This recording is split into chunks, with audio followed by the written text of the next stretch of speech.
শীতকালে এইভাবে চিকেন ছোট ছোট করে কেটে তার সাথে নতুন আলু, টমেটো, ধনেপাতা দিয়ে ভালো করে কষিয়ে যদি চিকেনের রসা বানানো যায়, খেতে কিন্তু বেশ ভালোই লাগে। নমস্কার বন্ধুরা, আরও একটা নতুন স্বাদের রেসিপিতে আপনাদের সবাইকে স্বাগত। চলুন তাহলে দেখে নেওয়া যাক আমি কিভাবে এই রেসিপিটা বানাই। এখানে বেশ খানিকটা চিকেন নিয়ে নিয়েছি, আর এই চিকেনটাকে আমি ছোট ছোট টুকরো করে কেটে নেব।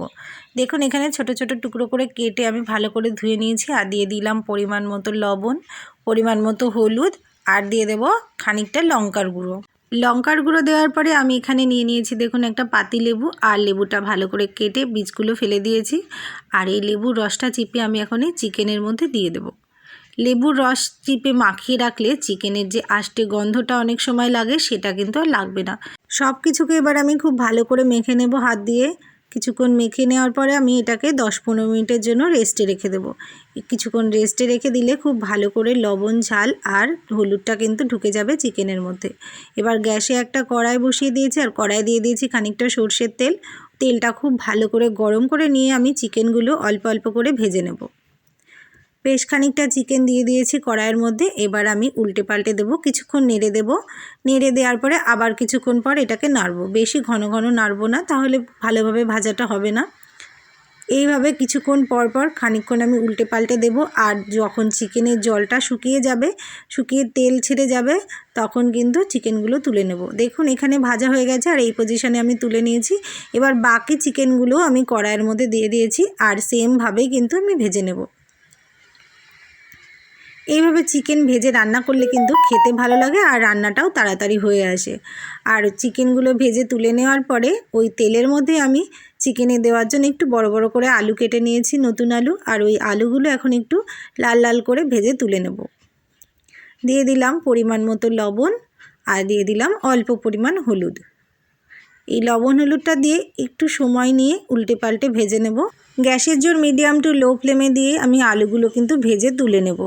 আলুগুলো ভাজা হয়ে গেছে। এবার ওই তেলের মধ্যে আমি দিয়ে দিচ্ছি গোটা জিরে, তেজপাতা, শুকনো লঙ্কা আর গোটা গরম মশলা।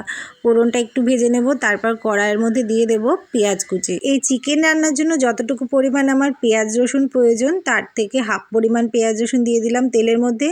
আর হাফ পরিমাণ পেঁয়াজ রসুন আমি হাফ বাটা করে রেডি করে রেখেছি, এটা ভাজা হয়ে গেলে দেব। পেঁয়াজটা খানিকক্ষণ ভেজে নেওয়ার পরে হাফ করে বেটে রাখা পেঁয়াজ রসুনটা দিয়ে দিলাম কড়াইয়ের মধ্যে। এবার ভাজার সুবিধার জন্য আমি তেজপাতা দুটোও তুলে নিয়েছি, আপনারা চাইলে এই দুটো রেখেও দিতে পারেন। এবার দিয়ে দিলাম পরিমাণ মতো লবণ আর হলুদ। লবণ হলুদ দিয়ে পেঁয়াজ আর রসুনটাকে কিন্তু খুব ভালো করে ভেজে নেব। যতক্ষণ না পেঁয়াজ রসুনের কাঁচা গন্ধ সরছে, ততক্ষণ কিন্তু এটাকে ভাজতে হবে। দেখুন খুব ভালোভাবে ভাজা হয়ে গেছে, আর তেল ছেড়ে দিয়েছে। আর এই পর্যায়ে আমি দিয়ে দিলাম একটা টমেটো কুচি। টমেটো কুচিটা দিয়ে আরও কিছুক্ষণ ভেজে নেব। কিছুক্ষণ ভেজে নেওয়ার পরে এবার দিয়ে দেবো বেটে রাখা মশলা। এখানে দিয়েছি আদা, জিরে, ধনে, শুকনো লঙ্কা বাটা। আর এই বাটা মশলাটা দেওয়ার পরে আমি অল্প পরিমাণ মশলার বাটিটা ধুয়ে জল দিয়ে দিলাম। এবার জলটা দেওয়ার পরে কিন্তু এইভাবে ঘুরিয়ে ঘুরিয়ে অনেকক্ষণ সময় নিয়ে কষিয়ে নেব। গ্যাসের জোর মিডিয়াম টু হাই ফ্লেমে দিয়ে আমি মশলাটাকে কষাতে থাকবো যতক্ষণ না মশলাটা ভালোভাবে ভাজা হচ্ছে। দেখুন বেশ খানিকক্ষণ কিন্তু ভেজে নিয়েছি মশলাটা খুব ভালো করে ভাজা হয়ে যাওয়ার পরে এবার ওই মশলার মধ্যে আমি দিয়ে দিলাম ভেজে রাখা আলুগুলো আমি একটু মশলার সাথে আরও কিছুক্ষণ কষিয়ে নেব। যেহেতু নতুন আলু কিন্তু গলতে অনেকটাই সময় লাগে, তাই নতুন আলুর সাথে আমি কিন্তু মশলাটা কষলাম। আর যেহেতু আমি চিকেনটা ছোট ছোট করে কেটেছি, তাই চিকেন রান্না হতে বা চিকেন সেদ্ধ হতে কিন্তু বেশি সময় লাগবে না, তাই আলুগুলো একটু আগেই কষিয়ে নিচ্ছি। আলুগুলো মশলার সাথে কিছুক্ষণ কষিয়ে নেওয়ার পর ভেজে রাখা চিকেনগুলো দিয়ে দেব। ভেজে রাখা চিকেনগুলো দেওয়ার পরে অল্প পরিমাণ জল দিয়ে দেব। আর জলটা দেওয়ার পরে আমি চিকেনটাকে খানিকক্ষণ নেড়ে চেড়ে দেবো। আর এই সময় গ্যাসের জোর একেবারেই লো ফ্লেমে দিয়ে আমি চিকেনটাকে কিছুক্ষণ ঢেকে রাখবো। এইভাবে ঢেকে ঢেকে কষালে কিন্তু চিকেনটা খুব ভালোভাবেই সেদ্ধ হয়ে যাবে, আর কষানোটাও কিন্তু খুব সুন্দর হবে। দেখুন কত সুন্দর কষানো হয়ে আসছে। আর এই চিকেনটাকে আমি এবার আরও কিছুক্ষণ নেড়ে চেড়ে ভেজে নেব। চিকেনটা আমার কষানো হয়ে এসেছে। এবার আমি দিয়ে দিলাম পরিমাণ মতো জল। আর এখানে জলটা আমি গরম জল ইউজ করেছি, তাহলে ঝোলটা ফুটতে খুবই কম সময় লাগবে। গরম জল দিলে তাড়াতাড়ি ফুটে ওঠে আর রান্নার কিন্তু টেস্টও হয়। এখানে দেখুন ঝোলটা কিন্তু খুব ভালোভাবে ফুটে উঠেছে। এবার একটা আমি হাতা দিয়ে নেড়ে চেড়ে দেবো আর ঝোলের ঝাল লবণটা একটু টেস্ট করে নেব।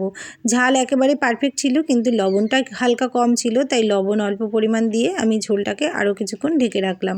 এবার ঢাকনাটা তুলে নিচ্ছি। ঢাকনাটা তুলে নেওয়ার পরে আবারও কিন্তু নেড়ে চেড়ে দেবো। একটু নেড়ে চেড়ে দেওয়ার পরে চিকেনটাকে আমি আরও কিছুক্ষণ ফুটিয়ে নেব। বেশ কিছুক্ষণ ফুটিয়ে নেওয়ার পরে ওপর থেকে দিয়ে দেব অল্প পরিমাণ ধনেপাতা।